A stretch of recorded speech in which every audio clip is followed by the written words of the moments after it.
Good evening.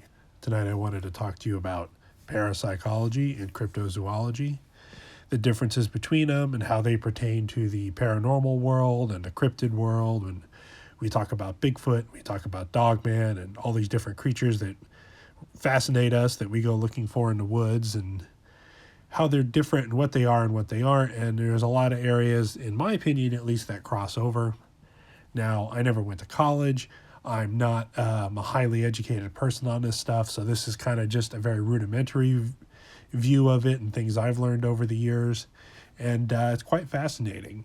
When you think of parapsychology, a lot of times like the Ghostbusters image, people studying telepathy, telekinesis, apparitions, EVPs, different mental abilities, precognition, that kind of stuff. And then you get into the ghost hunting in the afterlife. And the main branch of this, the main root of this, is that it doesn't necessarily follow the scientific method. And then when you get into cryptozoology, cryptozoology is really just crypto meaning hidden and zoology meaning animals, is really the study of hidden animals. And the big difference is that cryptozoology is not a parapsychology. It's an offshoot of zoology. And being a biologist and studying these creatures and what they could possibly be, but there also is a spectrum with this. It seems that, especially here in America, because that's what we're going to concentrate on, because that's where I'm from, there seems to be really a big umbrella from, large cat species to where there wasn't supposed to be large cat species to like the Florida black panther that isn't supposed to exist. And then you get into more kind of conventional Bigfoot type stuff and a large North American human-like ape species that seems to be roaming the woods in North America. And then you get to lake monsters, and then you start really getting into like Chupacabra, and then you start getting into the Mothman and the Dogman, more kind of extreme cases. Now, for me, I break it into three categories. Type 1, like I said, would be something that's supposed to be extinct, like a grizzly bear spotted in California, or a panther like in Georgia or like in Maine or someplace where they're not supposed to be, but they're there. And then you have like a type 2, in my opinion, a type 2 cryptozoological creature, which is like a Bigfoot, something that could be somewhat plausible, sightings for thousands of years, maybe some kind of a relic hominid species, with some offshoots being very aggressive and some offshoots being more curious and more of a nuisance than anything. Kind of like you have different temperaments and different types of bears. I think bears are a good analogous for the different types of Sasquatch out there. And to me, this is very cryptozoological. This is an unidentified creature. It lives in the woods. It eats, it breathes, it hunts, it sleeps. It makes little baby Bigfoots. Some varieties, like polar bears, can be very aggressive, very large, and eat purely meat. Other types can be more like a black bear, or grizzly bear. And then you get into other things in the cryptozoological world, like thunderbirds. Now, I did a whole video on thunderbirds a while back. There seems to be two phenomenons. One is like a giant hawk or raven, and the other one seems to be more like a pterosaur, more like a pterodactyl, if you will. And to me, that's kind of like, okay, that's a little bit beyond Bigfoot. There's a lot of sightings of these things, and there hasn't been giant winged creatures around for a long, long time of that size.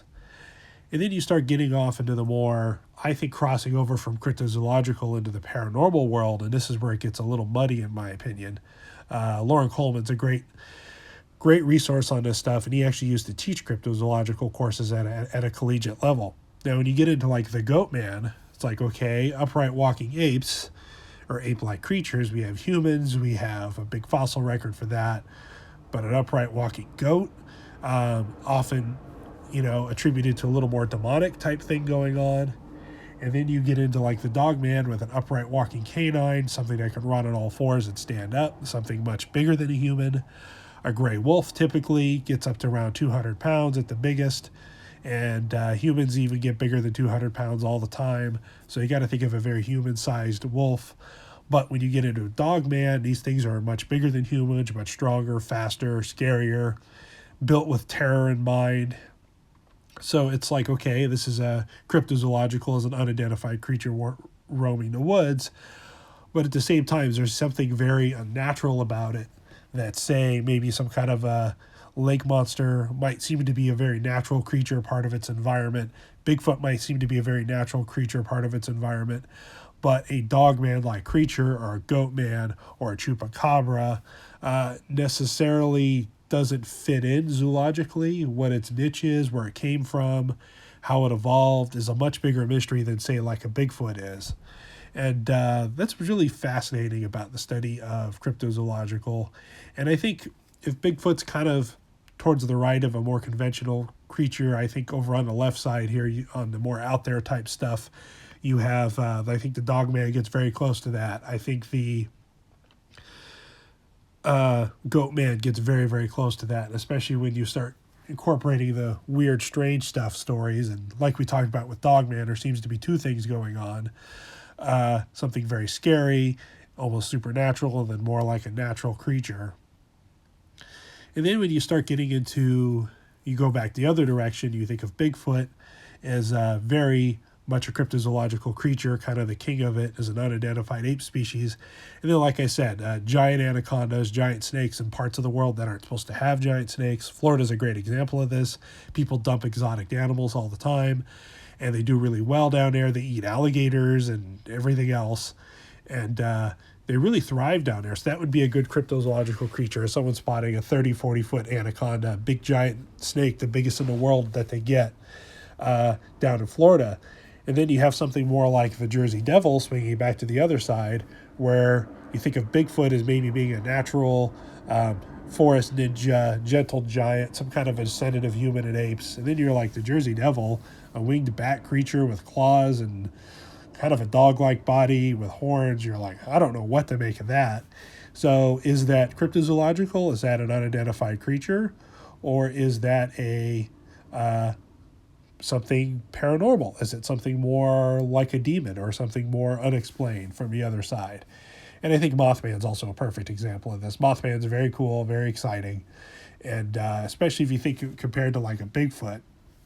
Now, you do hear odd stories of Bigfoot, of glowing red eyes and cloaking and all that other stuff we've talked about on this channel. But it seems to be more rare than when people encounter the Dogman or the Mothman. And, like I said, with the Dogman, with two things going on, a more supernatural creature and more of a natural creature people encounter, there seems to be a lot of that with Bigfoot, too. And there's a lot of theories behind this that maybe it's some kind of a demonically possessed Bigfoot, or it's some kind of a skinwalker or something that's taking the form of a Bigfoot and doing things it shouldn't. Who knows? Or it's some kind of a hallucination we think is a Bigfoot there.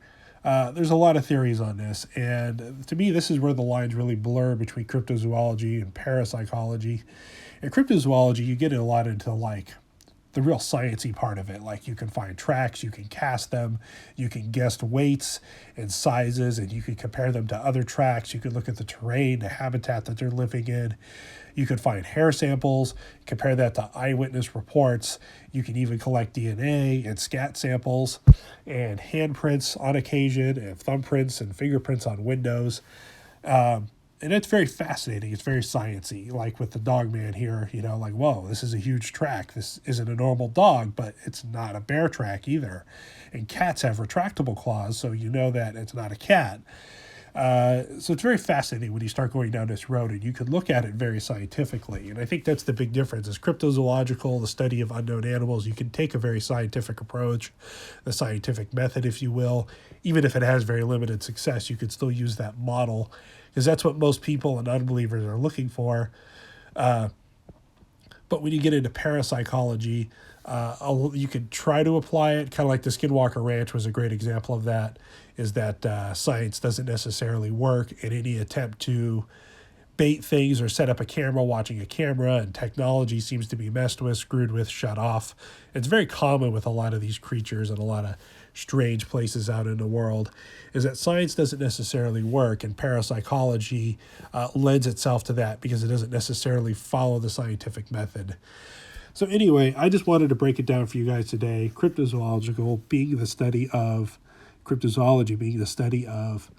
hidden creatures that aren't supposed to exist, and parapsychology being more paranormal, Ghostbusters, mind reading, EVPs, telekinesis, the more out there kind of a stuff, I guess you would say. And like I said, the waters get muddy when you start talking about some of these really weird creatures, I think. So just wanted to throw a quick video out for you today. Thank you very much. If you like what you see, please give us a thumbs up and please subscribe. It really helps out the channel. And stay safe in the woods, folks.